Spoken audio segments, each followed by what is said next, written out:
이 시각 주요 뉴스입니다. 국회의 내년도 예산안 처리가 또 법정 시한을 넘겼습니다. 여야가 합의한 민생 법안들조차 정쟁에 밀려 국회 문턱에 막혀 있는데 여야는 서로에게 책임을 돌렸습니다. 미국 정부가 중국에 있는 기업의 부품과 광물이 쓰인 배터리는 전기차 보조금을 지급하지 않기로 했습니다. 정부는 배터리 공급만 긴급 점검에 나섰고 업계는 대응책 마련에 고심하고 있습니다. 7일간의 일시 휴전이 끝난 뒤 이스라엘과 하마스의 전쟁이 재개된 가운데 휴전 재개를 논의하는 협상이 교착 상태에 빠졌습니다. 하마스는 전쟁 재개 이후 190여 명이 숨져 전체 사망자가 15,200명을 넘어섰다고 주장했습니다. 독일 남부와 유럽 중부 지역이 폭설로 교통이 마비되고 정전이 되는 등 몸살을 앓고 있습니다. 독일 미넨 공항은 폭설로 폐쇄돼 한국인 수십 명을 포함해 승객 수백 명이 공항에 고립됐습니다. 굿모닝 YTN 2부로 이어갑니다. 국회의 내년도 예산안 처리가 또 법정 시한을 넘겼습니다. 여야가 합의한 민생 법안들조차 정쟁에 밀려서 국회 문턱에 막혀 있는데 여야는 서로에게 책임을 돌리기 바쁜 모습을 보이고 있습니다. 강민경 기자가 보도합니다. 국회가 끝내 내년도 예산안 처리 법정 시한인 12월 2일을 넘기며 3년 연속 지각 처리라는 불명예를 떠안았습니다. 나라 살림 논의로 머리를 맞대야 할 연말 국회가 이동관 방송통신위원장과 검사 2명의 탄핵을 둘러싼 정쟁으로 뒤덮이며 예산 심사는 차일피일 밀린 겁니다. 국회는 지난달 말부터 예결위 소위와 소소위를 가동하며 황급히 논의를 이어갔지만 결국 증액 단계 전 감액 심사조차 끝내지 못했습니다. 상습 지각이라는 눈초리가 쏟아지는 상황에서 서로에게 책임을 돌리기 급급했습니다. 국민의힘은 민주당이 검찰 수사 대상인 이재명 대표를 지키기 위한 방탄 정당의 면모를 보였다고 비난했고 당대표를 지키기 위해 국회까지 멈춰 세운 민주당이야말로 탄핵의 대상입니다. 민주당은 윤석열 대통령의 거부권 행사를 고리로 민생을 내팽개친 건 정부 여당이라고 반박했습니다. 정부가 무관심하면 여당이라도 민생을 챙겨야 하는데 국민의힘 역시 민생 예산은 나 몰라라 하고 있으니 기가 막힙니다. 앞으로의 예산 처리 전망도 흐릿합니다. 연구개발 예산 일부 증액을 제외하곤 최대한 정부 예산을 지키려는 여당 기조와 달리 야당은 원자력 발전과 검찰 특수활동비를 깎고 청년 패스 예산은 늘려야 한다고 주장하는데 합의점이 도출되지 않고 있습니다. 민생 법안도 예산과 함께 국회에 발이 묶였습니다. 법사위원장을 쥐고 있는 여당은 이동관 방송통신위원장 탄핵 시도에 반발하며 430여 개의 법안이 쌓여있는 법사위를 본회의 전까지 열지 않았습니다. 이대로 시간을 계속 보낸다면 국회는 예산, 선거제도, 민생법안 미처리라고 하는 세 가지의 직무유기를 하는 것입니다. 여야는 정기국회 종료일인 오는 9일까지 예산안과 민생 법안을 처리하겠다는 입장입니다. 그러나 얼어붙은 전국 국면이 먼저 해소되지 않는다면 국회 선진화법 도입 이래 가장 늦게 예산안을 통과시켰던 작년의 과오를 반복하게 될 수 있다는 우려가 나옵니다. YTN 강민경입니다. 더불어민주당은 윤석열 대통령의 부인 김건희 여사가 고가의 명품 가방을 선물로 받았다는 의혹에 대해서 대통령실은 왜 아무런 해명도 내놓지 않느냐고 따져 물었습니다. 박성준 대변인은 브리핑에서 유튜브에서 제기되는 각종 의혹에 대해 득달같이 달려들어 고소 고발을 남발하던 대통령실이 왜 김 여사의 명품백 수수 의혹에 대해서는 침묵하고 있느냐며 이같이 비판했습니다.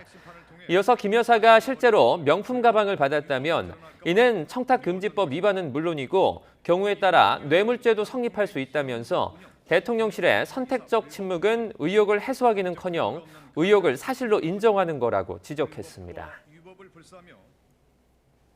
국민의힘은 더불어민주당이 이른바 쌍특검으로 불리는 김건희 여사 주가 조작 의혹과 대장동 50억 클럽 특검법을 추진하는 것에 대해서 정치적 탄핵에 이은 또 한 번의 의회 폭거라고 비난했습니다.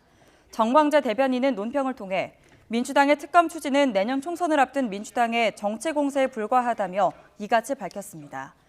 그러면서 대장동 50억 클럽은 이재명 대표 재판에 대한 물타기이고 도이치모터스 특검은 윤석열 대통령을 흠집내기 위한 정치적 술수라고 주장했습니다.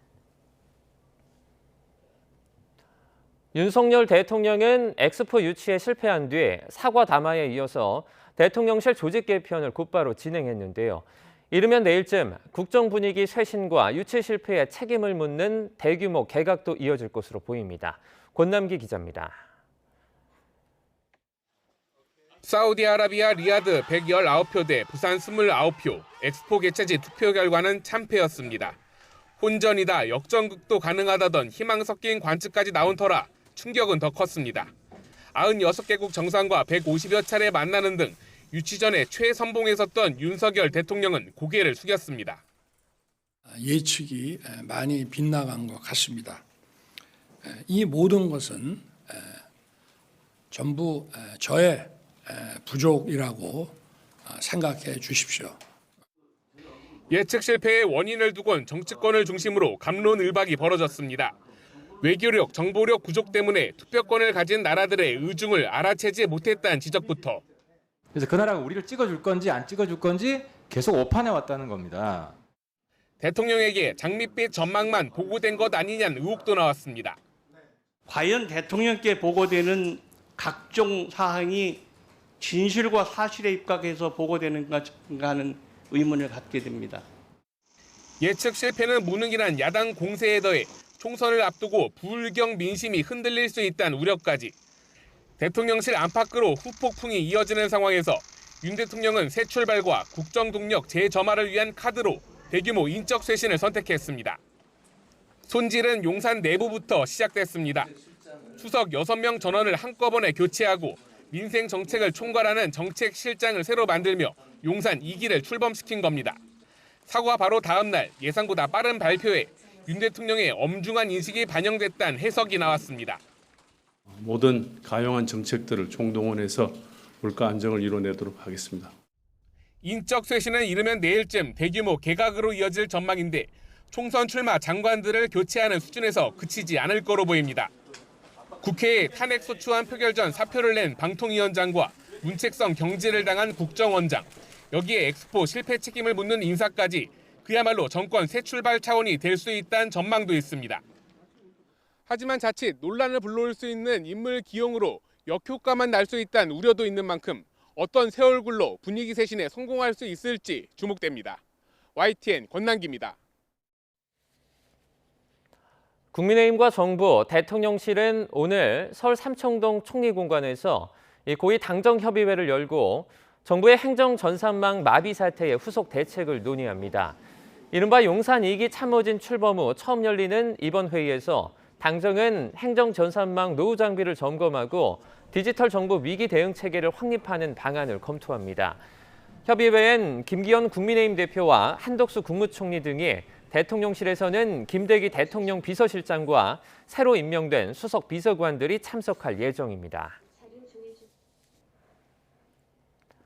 더불어민주당 혁신계를 자처하는 당내 비주류 의원 모임 원칙과 상식은 오늘 전문가 좌담회를 열어 한국 정치 발전에 길을 모색합니다. 원칙과 상식은 안병진 경희대학교 미래문명원 교수를 국회에 초청해 정치 이대로는 안 된다는 주제로 양당 정치와 팬덤 정치, 검찰 통치 등과 정치 현안에 대해서 의견을 교류할 예정입니다. 김종민, 이원욱, 윤영찬, 조응천 의원 등이 속한 원칙과 상식은 지난달 출범한 뒤로 매주 일요일 청년 전문가와의 간담회를 열어 민주당에 대한 쓴소리를 이어가고 있습니다.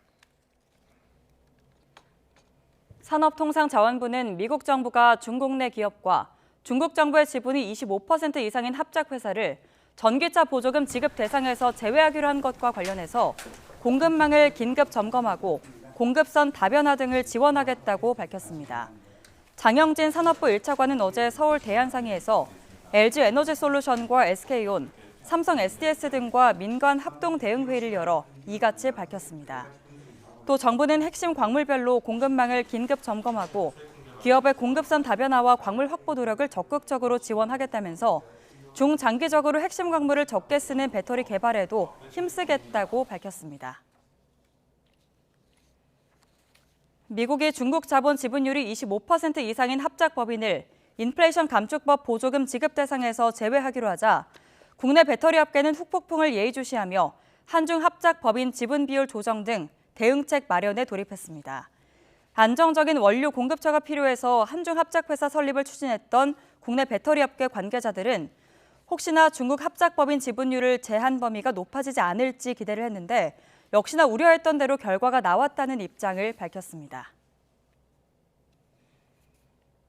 정부가 무주택 청년들의 내 집 마련을 위해 청약통장과 대출을 연계한 연 2%대 주택담보대출을 선보였지만 이에 대한 반응은 엇갈리고 있습니다. 정부의 지원을 받을 수 있는 주택이 서울에서는 찾아보기가 어렵고 나이 요건도 제한적이기 때문입니다. 윤혜리 기자가 취재했습니다. 정부는 무주택 청년들의 내 집 마련을 위해 야심차게 주거 지원 대책을 내놨습니다.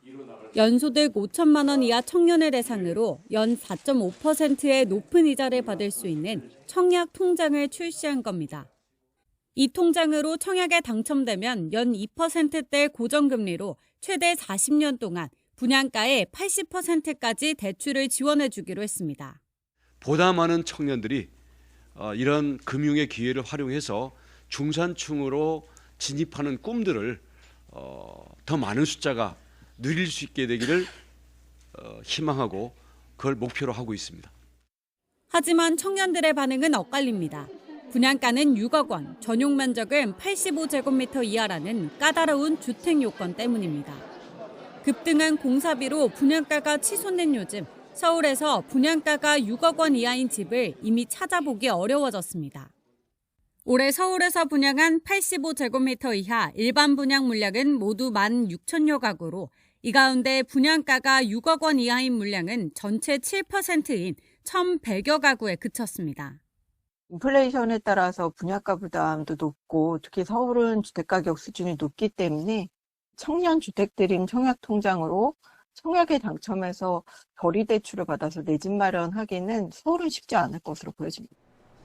지원 대상도 제한적이라는 지적이 제기됩니다. 청년 주택담보대출은 만 39세까지 가능하지만 청약통장 가입은 만 34세까지만 가능합니다. 대출을 받으려면 청약통장이 출시되는 내후년부터 최소 1년 동안 납입액을 쌓아야 해 현재 만 32세 청년으로 대상은 더 줄어듭니다. 지역별로 분양가 기준을 다르게 해야 한다는 필요성도 제기되지만 역차별 논란을 낳을 수 있다는 우려가 나옵니다. 정부는 나이 요건을 완화해 청약 상품을 출시하는 방안을 고려하고 있습니다. YTN 윤혜리입니다. 제주 등 국내 명소 대신 일본을 찾는 여행객들이 늘면서 대표 노선인 김포 하네다 노선은 연간 200만 명의 이용객 수준을 회복했습니다. 일본 지방 노선까지 연결이 재개되면서 항공 노선 공급도 늘어 한일 간 하늘길이 점점 더 붐비고 있습니다. 이승윤 기자가 보도합니다. 한일 수도 도심을 가깝게 연결하는 김포 하네다 노선.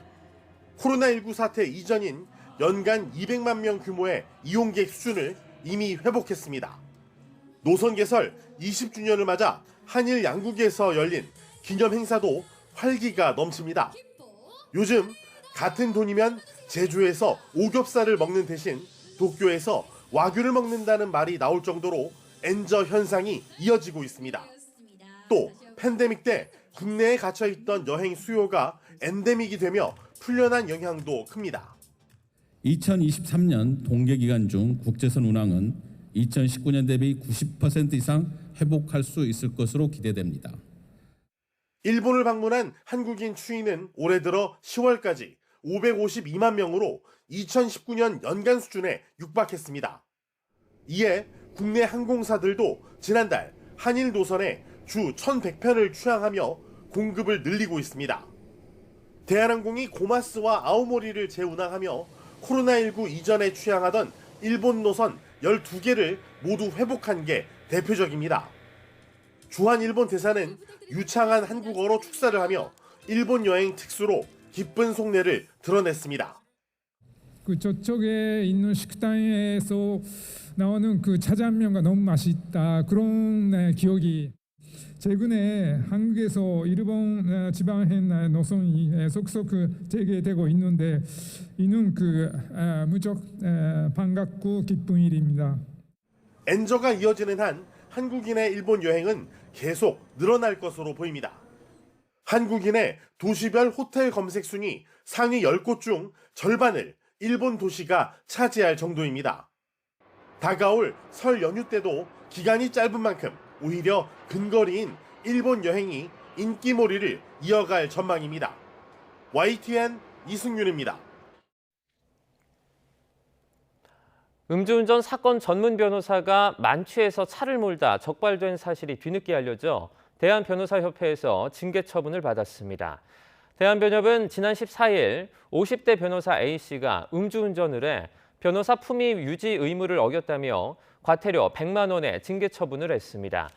형사사건을 주로 수임해온 A씨는 과거 경찰에서 운전면허 취소, 정지 처분을 심의하는 위원으로 활동한 경력을 바탕으로 음주운전 사건 전문 변호사로 활동해왔습니다. YTN 취재 결과 A씨는 2020년 혈중 알코올 농도가 0.1%가 넘는 만취 상태로 차를 몰다 경찰 음주단속에 적발이 돼 법원에서 벌금형 약식명령을 받았습니다. A씨는 음주운전으로 면허가 취소된 뒤에도 이 사실을 숨긴 채 음주운전 사건에서 집행유예나 무죄를 끌어낸 사례를 내세워 의뢰인을 모집해온 것으로 파악됐습니다. 이와 관련해 A씨는 술을 마시고 운전을 한 게 사실인 만큼 변협 징계 처분에 이의를 제기하지 않고 수용했다고 밝혔습니다. 변협은 올해 변호사 10명을 음주운전으로 징계했는데 징계 수위는 과태료 100만 원에서 300만 원에 그쳤습니다. 교권 보호 대책이 통과됐는데도 심각한 교권 침해 사례가 끊이지 않고 있습니다. 이번엔 학부모가 수업을 불법 도청하고 교사를 겁주려고 아동학대 신고를 한 사례가 나왔는데 법이 바뀌어도 교육당국의 대응이 변하지 않는 한 교사들의 고통은 계속될 것이란 비판이 나오고 있습니다. 김연아 기자입니다. 초등교사 A씨는 지난달 교직 생활 20여 년 만에 처음으로 학기 중 담임직을 내려놨습니다. 학기 첫날 학교 때 아이를 부모에게 1:1 인계하지 않았다며 항의하던 학부모가 수업 중 자는 문제와 부모 상담과 지도, 에어컨 가동 여부 등을 놓고 민원과 폭언, 신고를 이어가다 결국 아동학대로 고소하자 스트레스로 학교에서 쓰러지는 지경에 이르렀기 때문입니다. 이 학부모는 아이들 다툼 지도 내용을 문제 삼더니 학부모 공개행사 날 아동학대로 고소했는데 이 과정에서 아이 휴대전화로 교사와 아이의 대화를 불법 도청까지 했습니다. 너무 억울한 게 도청을 했으면 들은 대로 좀 그대로라도 워딩을 해주셨으면 좋겠는데 이렇게 하지도 않은 말을 했다고 하는 게 어떤 변론도 못하고 항상 이렇게 당하기만 하다 보니까 학교 폭력을 받으면 이런 피해자 느낌이 이런 거구나 하는 느낌까지 들었어요. 교권 보호 대책도 교사의 직위 해제만 막았을 뿐 딱히 도움이 되지 못했습니다. 이 학교에서도 교장과 교감이 악성 민원 응대를 도맡았지만 학부모가 무작정 찾아와 막말을 하거나 관련 기관마다 신고를 넣어 교사가 조사당하는 것까지 막아줄 수는 없었습니다. 교권보호위원회를 통해 교육감에게 해당 학부모를 고발해달라 요청한 건 언제 처리될지 기약이 없습니다. 게다가 증거 하나 없는 고소장에도 교사는 사흘 안에 온갖 서류를 준비해 교육청과 지자체에서 조사를 받아야 했는데 학부모는 이후 교사를 경고하려 했을 뿐이라며 고소를 취하해 아무 조사도 받지 않았습니다. 점차 늘어나는 무고성 아동학대 신고나 악성 민원에 대해 무고죄 처벌을 강화하고 교육청 차원의 즉각적인 고발 조치가 필요합니다. 무고로 인한 교사들의 금전 피해도 심각합니다. 교직원 안심보험은 교사가 신고를 당해 무죄 판결이 나와야 지급될 뿐 수사 단계에서 무혐의를 받거나 교사가 교권 침해 피해로 소송을 제기한 경우엔 지출한 비용을 한 푼도 보상받지 못합니다. YTN 김현아입니다. 이른 나이에 치매를 겪는 환자가 늘고 있습니다. 상대적으로 진행도 빠른 이른바 젊은 치매를 두고 전문가들은 조기 진단이 중요하다고 조언합니다. 조용성 기자입니다.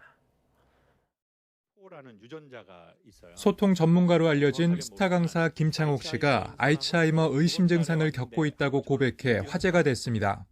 이제 50살인 김 씨는 숫자를 잊어버리거나 사람 얼굴을 잘 기억하지 못한다고 털어놓기도 했습니다. 뭔가 숫자를 기억하라고 하면 뭐 엄청 스트레스를 받아야 하는 거예요, 머리가. 그러다가 이제 집 번호 같은 걸 잃어버리는 거예요. 전화번호도 잃어버리고 집이 몇 호인지 잃어버리고. 60대 중반인 미국의 영화배우 브루스 윌리스는 지난해 은퇴를 선언했습니다. 실어증을 겪으면서 더는 연기를 할 수 없다는 게 이유였는데 전두측 두엽 치매 판정을 받았습니다. 이처럼 65세 미만이 겪는 초록이 치매, 이른바 젊은 치매 환자는 전체 치매 환자의 10% 수준입니다. 지난 2009년 2만 명에 미치지 않았지만 해마다 15% 정도 증가하면서 10년 만에 4배가 됐습니다. 성별로는 여성이 더 가파르게 증가해 5배 넘게 늘었습니다. 초록이 치매는 노인성 치매보다 진행이 빨라 몇 년 사이 가족을 알아보지 못할 정도로 인지 기능이 떨어지는 것으로 알려졌습니다. 하지만 젊다는 이유로 초기에 알아채지 못하는 경우가 많습니다. 특히 이제 초록이 치매 같은 경우는 이게 이제 특히 일하시는 연령대에 많이 생기기 때문에 그런 것들이 이제 직장 동료나 가족 이런 분들이 이제 피드백을 받게 되면은 빨리 병원에 가시는 것이 좋습니다. 기억력을 관장하는 대뇌, 뇌신경세포가 손상되면서 나타나는 치매는 정확한 발병 원인이 드러나지 않았습니다. 전문가들은 약물 치료로 증상을 완화할 수 있다며 뇌에 악영향을 주는 음주와 흡연 습관을 피하라고 조언합니다. YTN 조용성입니다. 홀몸 노인 등 1인 가정이 많아지면서 삶의 마지막 순간을 혼자서 맞이하는 경우도 우리 사회에서 흔한 일이 돼버렸습니다. 심지어 장례를 치러줄 가족도 없을 때 고인이 떠나는 길을 대신 바래다주는 사람들이 있습니다. 권준수 기자가 만나봤습니다. 경기도 고양시에 있는 한 빈소입니다. 영정사진이 놓여 있어야 할 자리에 흰 종이 한 장만 덩그러니 놓여 있습니다. 두 사람을 동시에 모시다 보니 고인을 기리는 위패도 2개가 올라가 있습니다. 장례를 치러줄 사람이 없는 망자들을 위해 마련된 공영장례 빈소입니다. 잘 가시라. 국화꽃 한 송이 올려놓으며 빌고 또 빌어봅니다. 가족이나 친인척이 없어 홀로 쓸쓸히 돌아가신 경우가 대부분이지만 모두 고독사일 거라 생각하는 건 금물. 지인들과 함께 지내다가 세상을 떠난 고인도 적지 않기 때문입니다. 빈소 뒤편에 지인들이 남겨놓은 애틋한 쪽지에서 마지막 길을 배웅하러 온 마음을 엿볼 수 있습니다. 많은 분들이 홀로 사실 단절 속에 돌아가신 분들도 계시지만 사실 무연고 사망자분들의 지인들, 사별자분들이 오시는 경우들이 종종 있습니다. 고인의 애도받을 권리 그리고 사별자분들이 애도할 권리를 보장하기 위해서 이처럼 공영장례식을 치르고 떠난 서울의 무연고자는 올해만 벌써 1000여 명. 찾아오는 사람이 없더라도 자원봉사자들이 장례를 치러주고 시신 운구까지 돕기 때문에 망자가 떠나는 길은 덜 외롭습니다. 고인분들이 어떤 삶을 살았건 단절이 아니라 그분들의 연을 다시 이어주고 관계를 이어주는 것은 시민의 책임이자 역할이 아닌가. 더구나 자식을 낳지 않거나 결혼하지 않고 홀로 살아가는 사람이 늘면서 공영장례도 늘어날 것으로 전망됩니다. 생애 마지막 순간 손잡아줄 사람 없어도 외롭지 않게 이 세상을 떠날 수 있는 문화가 자리 잡아야 한다는 목소리가 나옵니다. YTN 권준수입니다. 하마스가 통치하는 가자지구 보건부가 전쟁으로 인한 전체 사망자가 15,200명을 넘어섰다고 밝혔습니다. 가자지구 보건부는 성명을 통해 10월 7일 이후 이스라엘의 침략에 따른 희생자 규모는 15,207명으로 늘어났고 이 가운데 70%가 어린이와 여성이라고 주장했습니다. 특히 현지 시각 1일 오전 7시를 기해 이스라엘이 하마스의 합의 위반을 주장하며 전투를 다시 시작한 이후에만 193명이 사망했다고 설명했습니다. 휴전 합의 위반을 이유로 가자지구에서 전투를 재개한 이스라엘군이 기존에 공격하지 않은 지역을 타격했다고 요아브 갈란트 국방부 장관이 밝혔습니다. 갈란트 장관은 가자지구 인근에 배치된 예비군들을 만난 자리에서 지난 이틀간 개전 이후 공격하지 않았던 지역을 타격했다며 상황을 전했습니다. 이어 필요한 곳이면 어디든지 타격할 거라며 지금 하마스를 완전히 제거하기 위해 가고 있다고 덧붙였습니다. 팔레스타인 무장정파 하마스가 전면적인 휴전 없이는 억류 중인 이스라엘 인질도 더 이상 석방하지 않겠다고 밝혔습니다. 하마스 정치국 2인자인 살레흐 알 아루리 부국장은 알자지라 방송과의 인터뷰에서 전면적인 휴전과 모든 팔레스타인인 수감자의 석방이 이루어지지 않는다면 더 이상 인질을 풀어주지 않겠다고 말했습니다. 이어 현재 진행 중인 휴전 관련 협상은 없다면서 이스라엘은 새로운 조건에 따른 인질과 수감자 교환 합의를 원하지 않는다고 전했습니다. 최근 북한이 김정은의 딸 주혜에게 조선의 샛별 여장군이라는 표현을 썼다는 보도가 나왔습니다. 아직 북한 공식 매체는 이러한 호칭을 사용하지 않고 있고 정부도 사실 여부를 확인해 줄 수 없다는 입장이지만 4대 세습을 염두에 둔 우상화 작업이라는 평가가 나오고 있습니다. 신현준 기자가 보도합니다.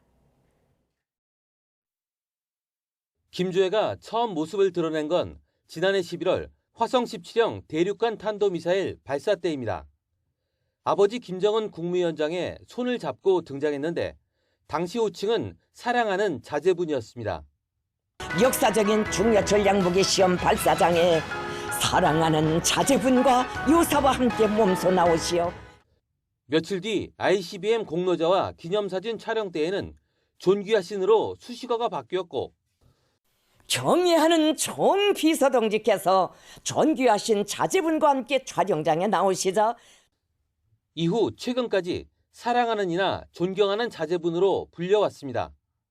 경애하는 김정은 동지께서 사랑하는 자제분과 함께 비행부대에 도착하시자 그런데 김주혜가 조선의 샛별 여장군으로 우상화됐다고 최근 미국 자유아시아 방송이 보도했습니다.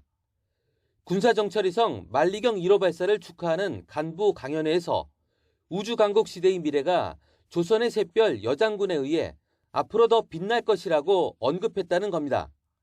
북한에서 별이나 장군은 최고 지도자를 뜻하기 때문에 김주혜를 후계자로 공식화한 것 아니냐는 해석도 나오고 있습니다. 김일성을 조선의 한별이라고 불렀다는 주장을 하고 있거든요. 김정일도 생일을 광명성절 별로 칭하고 있기 때문에 샛별과 여장군 두 개를 썼다면 후계자 공식화가 본격화됐다 이렇게 판단할 수 있습니다. 이에 대해 정부 당국은 개별 정보사항에 대해서는 확인해 줄 수 없다면서도 김주혜의 후계 등 다양한 가능성을 염두에 두고 지속 추적하고 있다고 밝혔습니다. 주혜는 지난 9월 열병시대에서도 김정은과 함께 주석단 중앙에 앉으며 김정은의 버금가는 위상을 과시했습니다. 아직 북한 매체에서는 샛별 칭호를 쓰지 않고 있지만 전문가들은 북한이 4대 세습을 염두에 두고 김주혜 띄우기를 하는 것은 분명해 보인다고 분석했습니다. YTN 신현주입니다.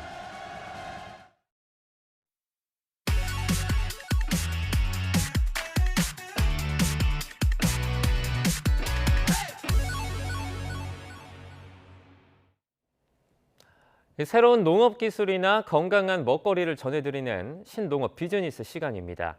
오늘은 농산물 유통 구조를 단순화해 시장성을 확보한 유통 체인 이야기입니다. 김민성 기자가 취재했습니다. 바닷바람이 부는 거제도의 자그마한 밭. 어르신 서너 명이 겨울 시금치를 캐느라 바쁘게 움직입니다. 수확된 제철 채소는 줄줄이 실려 곧바로 어딘가로 향합니다. 지금 어디 가시는 거예요? 네, 이제 오늘 수확한 거 거점 물류센터로 이동합니다. 트럭이 도착한 곳은 생산지 주변에 있는 거점 물류센터.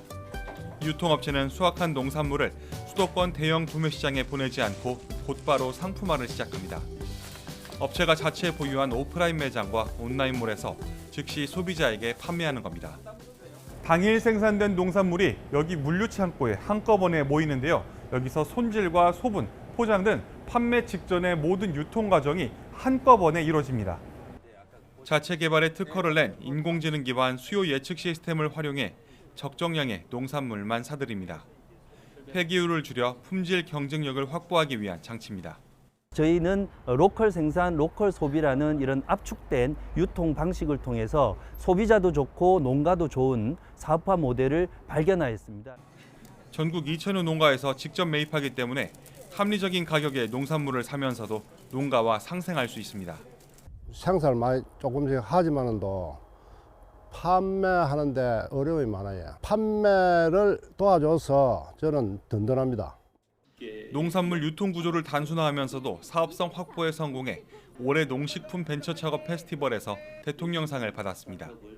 복잡한 농식품의 유통 구조를 해결하고자 노력하는 농산업체를 발굴하고 육성하여서 농가와 소비자의 애로사항을 해결하고, 이 업체는 최근 차량형 이동 상점을 개발해 인구 소멸 지역 노인들에게 찾아가는 쇼핑 편의 서비스도 제공하고 있습니다. YTN 김민성입니다. 하늘 위의 응급실로 불리는 제주 닥터헬기가 운행 1주년을 맞았습니다. 도서 지역과 산간 고지대를 누비며 구조 현장 30여 곳에서 중증 응급 환자들을 이송했습니다. KCTV 제주방송 김용원 기자입니다. 한라산 백록담에서 쓰러진 중증 환자를 출동 29분 만에 구조합니다. 배로는 몇 시간이 걸리는 추자도 응급 환자도 구조 요청 17분 만에 병원으로 이송합니다. 하늘 위 응급실인 닥터헬기가 도입된 이후 가능해진 구조 현장입니다. 우리 추자도 주민들로 해서는 헬기 보내주시는 것이 하늘에서 천사가 내려와서 이제 우리를 구해주는 것만큼이나 감사하게 다 생각하고 있을 겁니다. 전국 8번째로 도입된 제주 닥터헬기가 운행 1년을 맞았습니다. 도입 1년을 맞은 닥터헬기는 도서 지역과 산간 고지대 구조 현장 30여 곳에서 응급 환자를 안전하게 이송했습니다. 의료와 운항 인력 20명이 상시 출동 준비 중이며 구조 요청 5분 이내에 출동해 30분 내 도내 모든 현장에 도착이 가능합니다. 응급의료 전용 헬기가 배치가 됨으로 해서 이제부터는 지난 1년 동안 34회에 걸친 위급 상황에 빠진 저희 도민들을 구출했듯이 앞으로도 더욱더 많은 역할을 하리라고 생각합니다. 그동안 한라산은 7건, 추자도는 15건이 넘는 구조 실적을 올렸고 골든타임을 확보해 환자 생명을 살렸습니다. 중증 외상 환자나 심정지 환자, 뇌졸중 환자 이런 분들에 대해서 신속하게 응급의료 서비스를 제공하기 위한 목적이 있지 않습니까? 닥터헬기를 요청하면 대가를 지불해야 되는 거 아닌가 이런 인식을 가지고 계신 분들이 간혹 있으세요.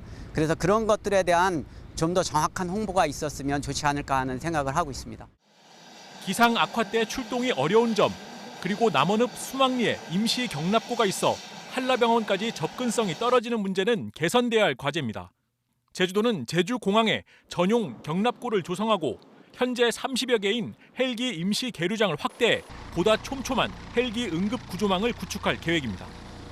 KCTV 뉴스 김용원입니다. 기차를 타고 강원도 동해안 경관을 감상할 수 있는 바다열차가 올해를 끝으로 16년 만에 운행을 멈춥니다.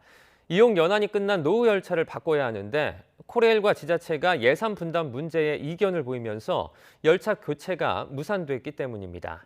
송세혁 기자가 취재했습니다. 길게 뻗은 해안선을 따라 4량짜리 열차가 시원스레 내달립니다. 창문 밖으로 드넓은 백사장과 푸른 바다가 그림처럼 펼쳐집니다. 강릉 삼척간 동해안 53km 구간을 오가는 바다 열차입니다. 모든 승객이 경치를 볼 수 있도록 의자는 창 쪽으로 향해 있습니다. 국내 첫 관광 열차로 평일엔 2차례, 주말엔 3차례 왕복 운행해 왔습니다. 하지만 2007년부터 운행을 시작한 바다 열차는 오는 25일을 끝으로 16년 만에 운행을 멈춥니다. 이용 연한이 끝난 열차를 바꾸기 위한 예산 140억 원을 확보하지 못했기 때문입니다. 예산 분담 문제를 놓고 강릉과 동해, 삼척 등 관련 지자체와 코레일이 협의했지만 끝내 이견을 좁히지 못했습니다. 3개시가 나눈다 해도 최소 20억은 넘어가니까 비용 분담이 과하다 약간 이러는 거죠. 누적 이용객은 195만 명. 내년부터 바다 열차를 탈 수 없다는 소식이 알려지자 관광객들은 아쉬움을 감추지 못합니다. 바다 보면서 기차 탈 수 있는 열차가 없어진다는 게 조금 아쉽습니다. 저도 기회가 되면 쭉 타고 싶은데 꼭 계속 유지가 됐으면 좋겠어요. 마지막으로 열차를 타보려는 예약이 몰리면서 12월 예약은 사실상 끝난 상태입니다. 열차 교체 방안이 마련되지 않는 한 바다 열차는 수많은 추억을 남긴 채 역사 속으로 사라질 것으로 보입니다. YTN 송세혁입니다. K리그 축구 명가 수원 삼성이 구단 역사상 처음으로 2부 리그로 강등됐습니다. 수원과 강원은 2부 리그 팀과 승강 플레이오프를 치르게 됐습니다. 김동민 기자가 보도합니다. 자력으로 이겨야 다이렉트 강등을 피하는 수원 삼성. 공격수를 총동원하며 강원FC 골문을 두드렸지만 끝내 골문을 열지 못했습니다. 수원 삼성은 득점 없이 비기며 승점 33점으로 최하위에 머물렀습니다. 수원FC와 승점은 같았지만 다득점에서 뒤진 것입니다. 축구 명가 수원 삼성이 2부 리그로 강등되는 것은 구단 역사상 처음입니다. 남은 2경기 꼭 저희가 승리를 해서 잔류를 하는 데 있어서 꼭 목표를 이룰 수 있도록 큰 도움이 될 수 있도록 제가 좀 더 노력하겠습니다. 수원FC는 제주와 비기며 극적으로 다이렉트 강등을 피했습니다. 수원FC는 전반 5분 만에 제주 김건웅에게 먼저 선제골을 내주며 다이렉트 강등 위기에 처했지만 후반 6분 이영재가 프리킥으로 동점골을 터뜨리며 팀을 위기에서 구했습니다. 리그 11위가 된 수원FC는 2부 리그 2위팀 부산과 승강 플레이오프를 치릅니다. 승강 플레이오프는 오는 6일과 9일 홈과 원정 2차례 대결로 치러집니다. YTN 김동민입니다.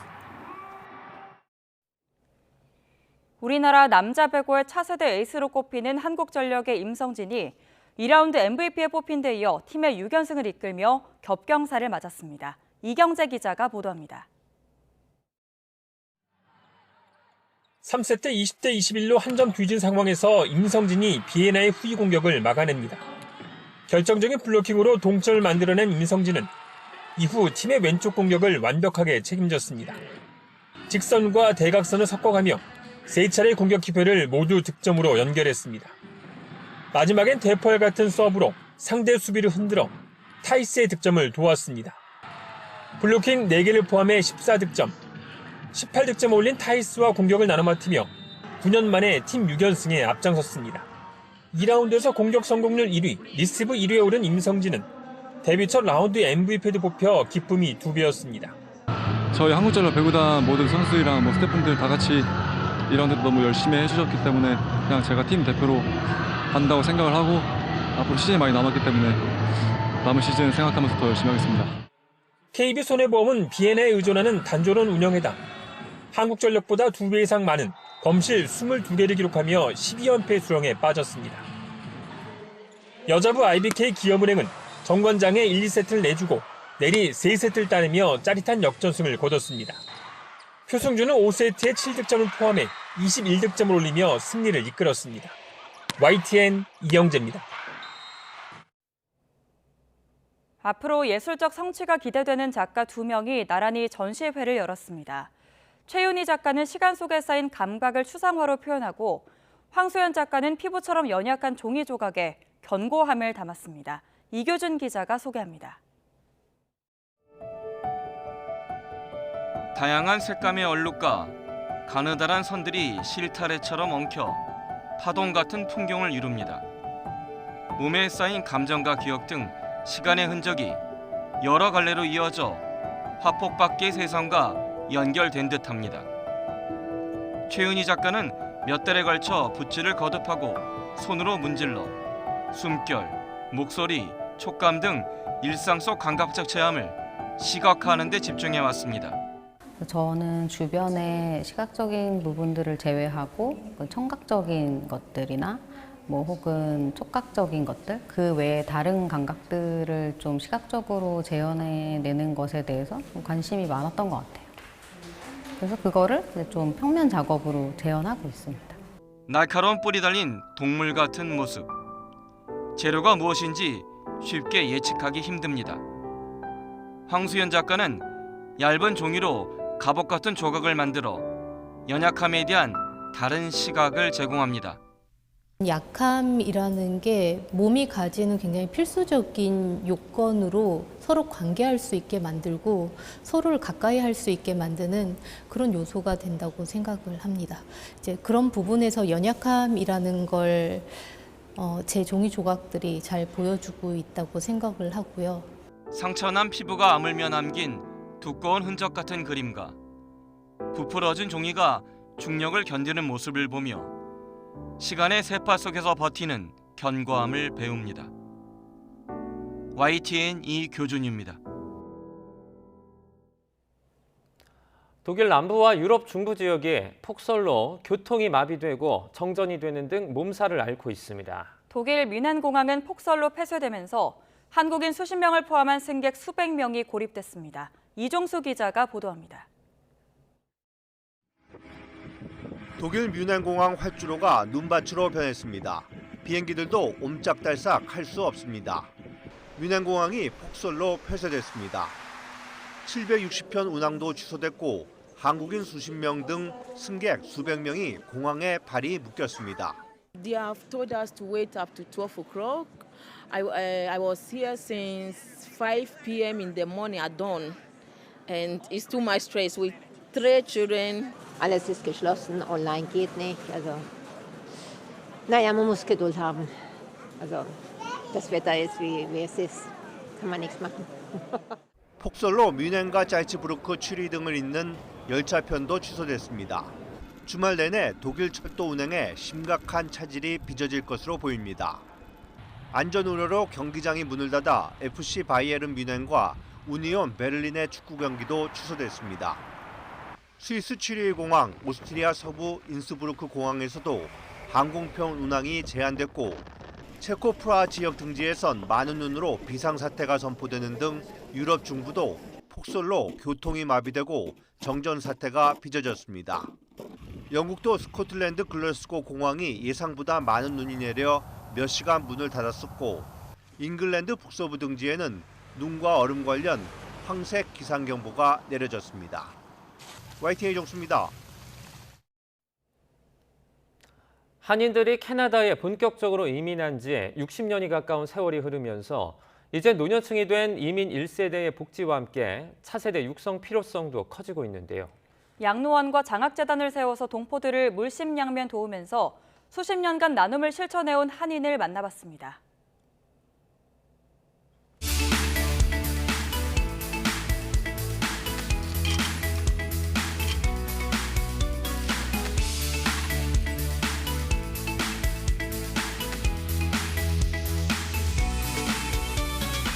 제가 한국에서 약사, 석사 학위까지 받고 왔는데 약사 자격증을 받고 싶다고 하니까 학부에 다시 들어가서 학점을 이수해야지 시험 칠 자격을 준다고 그래요. 하루에 왕복 5시간이 걸려서 토론토 대학을 다녔습니다. 귀에 잘 안 들어오니까 그 옆에 있는 학생한테 그 공책을 빌려서 그거를 복사를 해서 그걸 달달달 외웠습니다.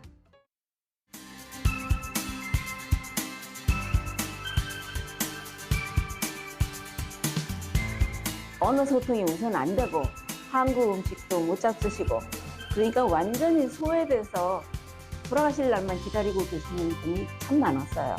밴쿠버에서 시작해서 버나비 또 이 코키틀람 시장님 찾아다니면서 우리 한인 양로원 좀 차려주세요 하고 다녔어요. 그분들로서는 한인들에게만 해줄 수가 없어요. 다른 민족 사회가 있기 때문에. 그래서 그 눈치를 채고 우리 힘으로 해야겠다. 그래서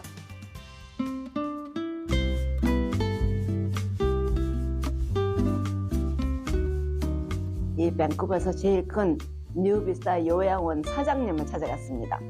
제가 성금을 낼 테니까 우리 같이 해서 그중 40배드는 우리 한인 요양원을 위해서 해주십시오. 그랬더니 선뜻 해주겠다고 그래요. 제 능력은 지금 150만 불은 하겠습니다. 그랬더니 좋다고 우리 한인 어르신들이 아주 한국 음식 잡수시고 또 한국 의료진들 의사, 간호사, 또 요양사, 뭐 이런 간병인들 그런 돌보심 아래서 아주 편안하게 잘 여생을 지내고 계십니다.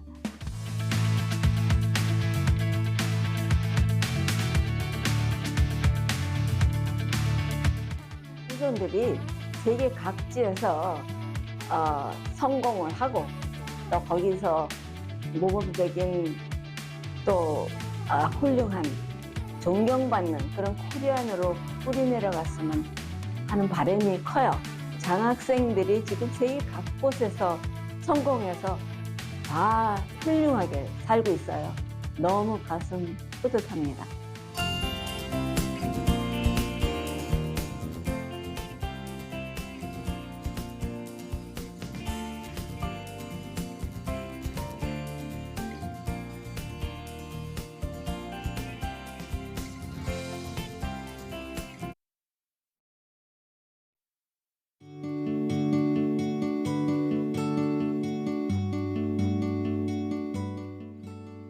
타코폰에 가보니 어르신들이 너무 우려하게 있으셨고 그들이 결국 저희 어머니 아버님, 저희 할머니 할아버지들의 세대들이었고 한번 망하더라도 어르신들을 위한 극장을 한번 만들어봐도 재밌겠다.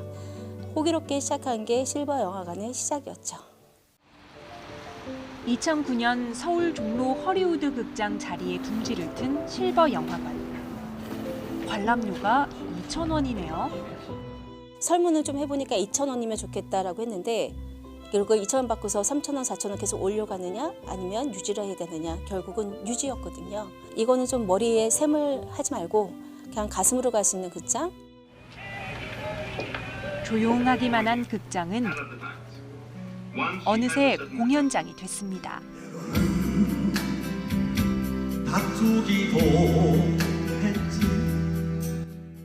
김 대표 혹시 우리 세대가 아니니까 기억을 못하겠지만 그거 아나? 우리는 어렸을 때 극장에서 쇼를 봤어. 쇼를 한번 하면 난리가 나.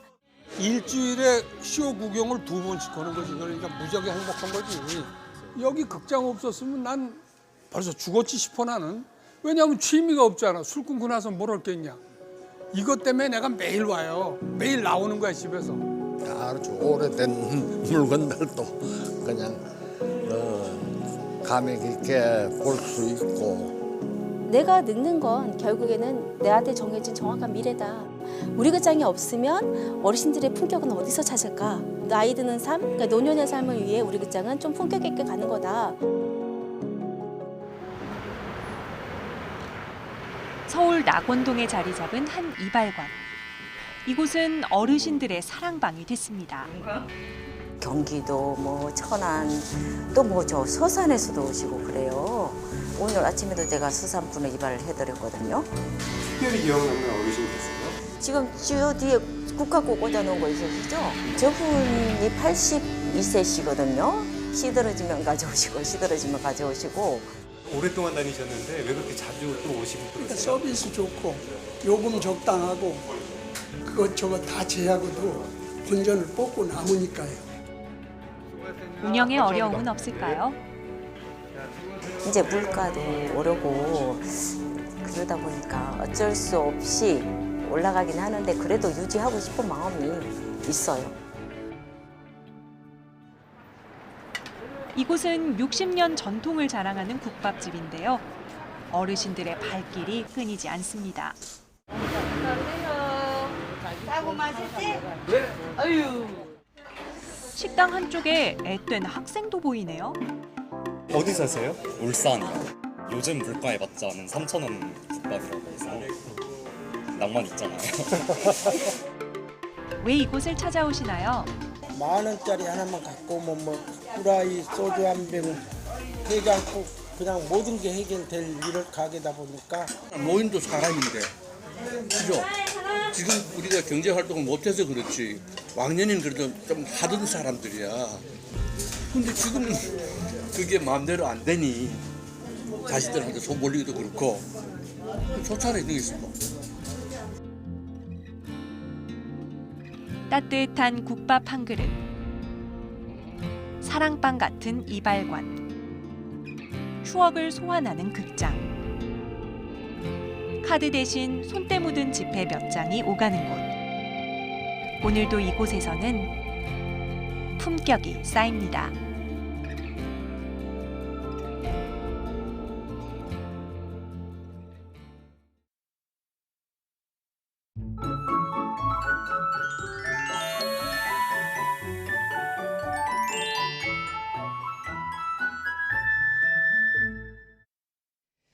오늘도 초겨울 날씨입니다. 그래도 현재 서울 기온이 영하 2.3도로 어제보다 높은데요. 낮 기온은 5도로 어제보다 3도 낮습니다. 종일 보온에 신경 써주시길 바랍니다. 동해안은 건조한 날씨가 이어지고 있습니다. 바람까지 불어서 작은 불씨가 큰 불로 이어질 수 있는 만큼 불조심 해주시길 바랍니다. 오늘 전국이 대체로 맑겠고 서해안과 제주도는 가끔 구름만 많을 것으로 보입니다. 현재 기온 살펴봅니다. 현재 춘천이 영하 5.6도, 부산은 영상 6.3도고요. 낮 기온은 서울이 5도, 대구가 9도로 예상됩니다. 이번 주 큰 추위 없겠고요. 수요일에는 중서부를 중심으로 비 예보 들어있습니다. 날씨였습니다. 굿모닝 YTN 2부 마칩니다. 잠시 후 3부가 이어집니다. 함께해 주신 여러분 고맙습니다.